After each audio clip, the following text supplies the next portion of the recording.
À suivre en direct sur notre antenne. Merci Jean-François Copé. Merci. Autre titre ce soir, l'examen demain au Conseil des ministres de la nouvelle loi contre le harcèlement sexuel. La précédente, vous le savez, avait été annulée par le Conseil constitutionnel parce que jugée beaucoup trop floue. Toute la difficulté est là, identifier, délimiter le harcèlement. On va voir dans un instant ce que dit le nouveau texte. D'abord, voici un exemple concret, celui d'une jeune femme qui avait porté plainte contre un élu dans le Sud-Ouest. Reportage Fanny Stenler, Mathieu Drejoux. Rien à gagner et tout à perdre. C'est ainsi qu'Aline Rigaud résume le combat judiciaire qu'elle a mené depuis 3 ans. Une procédure pour harcèlement sexuel.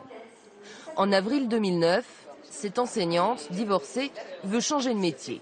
Elle suit alors un stage dans une administration. Du jour au lendemain, son chef de service change d'attitude. J'avais l'impression que c'était un grand-père parce qu'il a des cheveux blancs, il a 70 ans, j'en donnais 80. Je le voyais vraiment comme quelqu'un d'inoffensif, hein, et puis bienveillant. Et pendant plusieurs mois, nous avons eu des rapports totalement professionnels, il n'y avait aucun problème, on pouvait bien discuter. Jusqu'au jour où, en fait, fin octobre, il a prétexté un problème d'Internet qu'il n'arrivait pas à régler.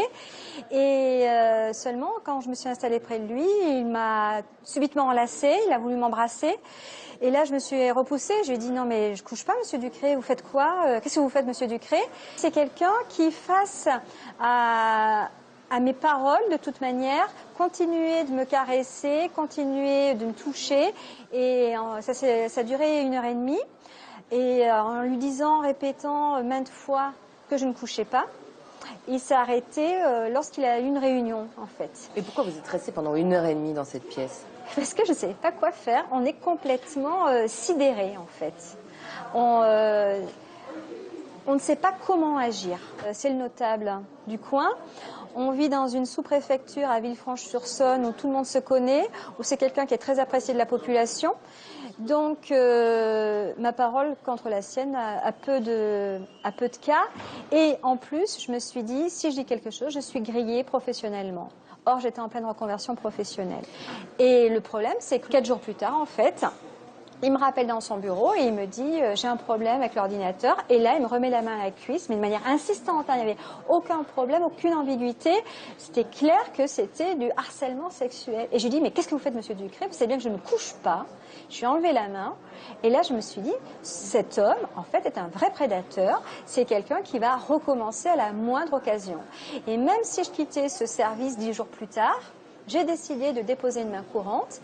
Pour moi, pour retrouver ma dignité, parce que je me suis sentie profondément salie, mais également pour les futures victimes, car j'étais certaine qu'il allait recommencer, que c'était un comportement de prédation et non du tout de quelqu'un de séducteur qui est dans une drague lourde, comme on a pu le dire, pas du tout.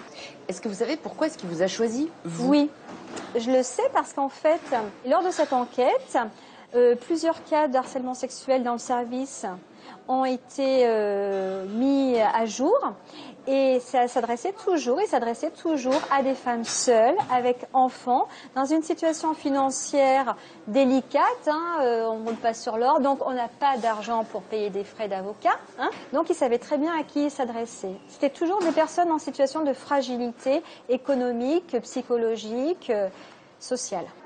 Gérard Ducré est condamné 2 fois, en première instance puis en appel. Il écope de 3 mois de prison avec sursis et 5 000 € d'amende avant de se pourvoir en cassation.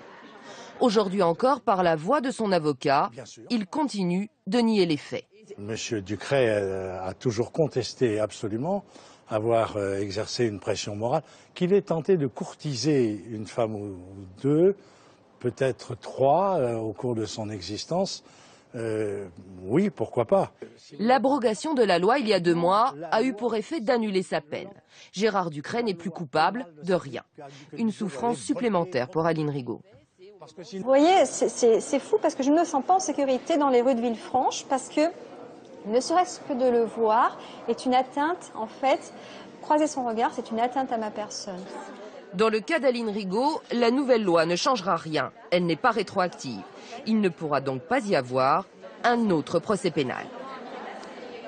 Alors, comment faire la part des choses? Comment définir le harcèlement? Bonsoir Dominique Verdaillan. Bonsoir. Que dit le nouveau texte? Alors souvenez-vous, David, que l'ancien texte ne tenait qu'en une seule phrase. Certes, elle était courte, mais totalement imprécise sur sa définition, trop floue, et c'est pourquoi le Conseil constitutionnel l'a radiée. Alors, d'une loi, nous passons désormais à 3 lois. La première vise le comportement. Autrement dit, si de façon répétée, il y a des gestes ou des propos au caractère dégradant ou humiliant, créant un environnement intimidant, hostile ou offensant. En un mot, ça vise quoi? Des SMS à répétition, des caresses ou bien des allusions plus ou moins fines. Eh bien, la peine de prison est de 1 an et 15 000 € d'amende. Deuxième cas de figure, c'est le chantage. Si, par ordre, menace, contrainte, il y a harcèlement dans le but d'obtenir une relation sexuelle, la peine à ce moment-là est aggravée. Nous passons à 2 ans de prison et 30 000 € d'amende.